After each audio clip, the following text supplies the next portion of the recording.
Aujourd'hui, nous évoquerons une des facettes cachées de l'histoire d'Israël, du sionisme, de l'expansionnisme britannique au Moyen-Orient, le Grand Israël. Le Grand Israël désigne une zone s'étendant de la vallée du Nil jusqu'à l'Euphrate. Le projet sioniste soutient le mouvement de colonisation juive.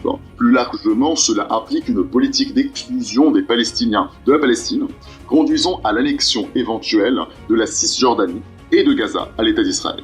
Le Grand Israël créerait un certain nombre d'États mandataires. Cela comprendrait des parties du Liban, de la Jordanie, de la Syrie, du Sinaï, ainsi que des parties de l'Irak et de l'Arabie Saoudite, dont Mecca et Médine. Eventually, our borders will extend from Lebanon, the Great Desert, which is Saudi Arabia, and then from the Mediterranean to the Euphrates. And who's on the other side of the Euphrates? The Kurds. And the Kurds are our friends. So we have the Mediterranean behind us, the Kurds in front of us, Lebanon, which really needs the umbrella of protection of Israel. And then I believe we're going to take Mecca, Medina, and Mount Sinai and purify those places.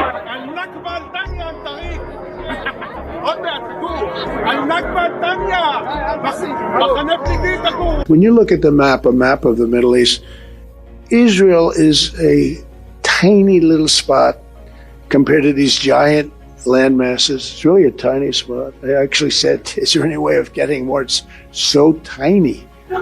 It just doesn't look. It's amazing how it can defend itself. Vous avez certainement écouté la récente déclaration de Trump qui disait qu'Israël était trop petite et qu'il fallait étendre cet État géographiquement, il fallait l'agrandir. Et donc, agrandir cet État, c'est-à-dire réaliser le projet du Grand Israël. Donc, annexer la Cisjordanie et Gaza, mais aussi les territoires environnants des États qui pourraient être hostiles aux intérêts sionistes, coloniser Mecca et Médine, comme disait un des proches de Trump, un néocons, comme disait Avi Lipkin, président du Bloc biblique, un parti qui est tout simplement une coalition des sionistes messianiques, chrétiens et juifs contre le monde arabe. Selon Mehdi Darius Nazemroya, dans un article de Global Research de 2011, le plan Yinon était une continuation du projet colonial britannique au Moyen-Orient. Le plan Yinon est un plan stratégique israélien visant à assurer la supériorité régionale israélienne. Il insiste et stipule qu'Israël doit reconfigurer son environnement géopolitique à travers la balkanisation des États arabes environnants en États plus petits et plus faibles. Les stratèges israéliens considéraient l'Irak comme leur plus grand défi stratégique pour un État arabe. C'est pourquoi l'Irak a été présenté comme la pièce maîtresse de la balkanisation du Moyen-Orient et du monde arabe. En Irak, sur la base des concepts du plan Yinon, les stratèges israéliens ont appelé à la division de l'Irak en un État kurde et deux États arabes, l'un pour les musulmans chiites et l'autre pour les musulmans sunnites. La première étape vers l'établissement de cela a été une guerre entre l'Irak et l'Iran, dont parle le plan Yinon. The Atlantic en 2008 et l'Armed Forces Journal de l'armée américaine en 2006 ont tous deux publié des cartes largement diffusées qui suivaient de près les grandes lignes du plan Yinon.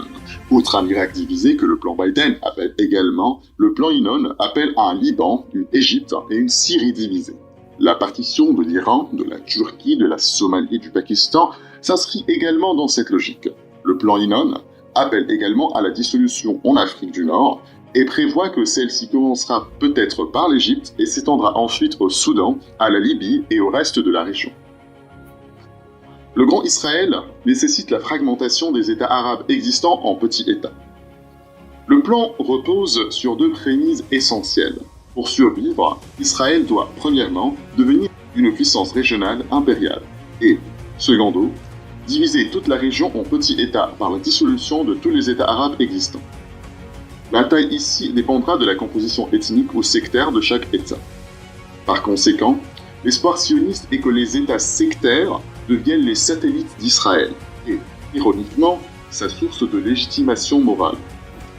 Ce n'est pas une nouvelle idée et elle n'apparaît pas non plus pour la première fois dans la pensée stratégique sioniste. En effet, la fragmentation de tous les États arabes en unités plus petites est un thème récurrent. Vu dans ce contexte, la guerre contre la Syrie fait partie du processus d'expansion territoriale israélienne.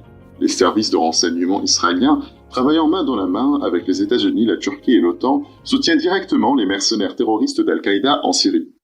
Le projet sioniste nécessite également la déstabilisation de l'Égypte, la création de divisions factionnelles au sein de l'Égypte et des autres pays arabes, instrumentalisées par le printemps arabe, conduisant à la formation d'un État sectaire dominé par les frères musulmans. L'indépendance des Kabyles en Algérie, la division du monde musulman en un monde arabe et un monde amazigh, et donc supprimer l'identité arabe dans les pays arabophones ou culturellement arabes comme ceux du nord de l'Afrique, est un des buts du plan Yinon. En plus du plan Yinon, un rapport américain sioniste datant de 1996, qui s'appelle Clean Break Report, soutient le retrait de Saddam Hussein du pouvoir et le renversement de la gauche d'Arafat, ainsi que le démantèlement de tous les gouvernements antisionistes dans le monde arabe, en utilisant comme arme la sédition et le sectarisme pour disperser les Arabes dans des conflits sans fin. Troisièmement, la conférence coloniale de 1907, le rapport Campbell-Bannerman.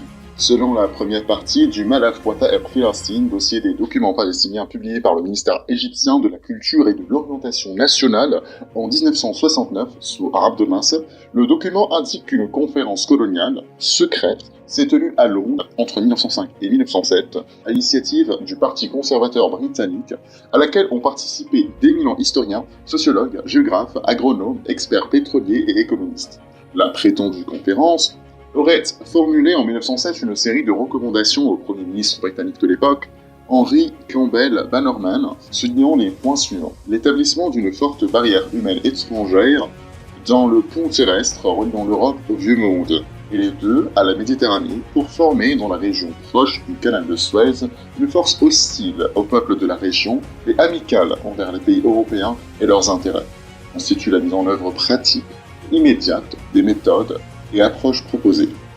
Selon ce document présumé, cela signifie que ces experts occidentaux voient dans l'établissement d'une entité étrangère, c'est-à-dire plus tard Israël, en Méditerranée orientale, en particulier en Palestine, un moyen de créer une base avancée, protéger les intérêts occidentaux, affaiblir la région et empêcher sa réunification, ou la réunification du Mashriq arabe et du Maghreb islamique. Le chercheur en fait valoir que le document soit authentique ou non, c'est ce qui s'est passé en réalité. Rob Jamieson a écrit « Depuis le milieu du XXe siècle, le document Campbell-Bannerman a été utilisé comme référence par des dizaines de chercheurs dans le monde arabe qui le considèrent comme un point de départ pour comprendre le contexte de l'émergence du projet sioniste juif en Palestine, tel que poursuivi par les puissances impérialistes occidentales. » C'est ce qu'affirme le Dr Mohsen Mohamed Salah, professeur associé d'histoire arabe moderne et contemporaine, ancien directeur du département d'histoire et de civilisation à l'Université islamique internationale. Après cette conférence coloniale de 1907, c'est Chaim Weizmann, un juif sioniste qui se présentera au Royaume-Uni et qui dira, en gros, vous voulez une entité qui sépare le monde arabe, qui sépare le Mashrek du Maghreb, on peut le faire, et à condition que vous exaucez notre rêve le plus cher, c'est un État juif au Moyen-Orient. Et donc, ça sera chose faite.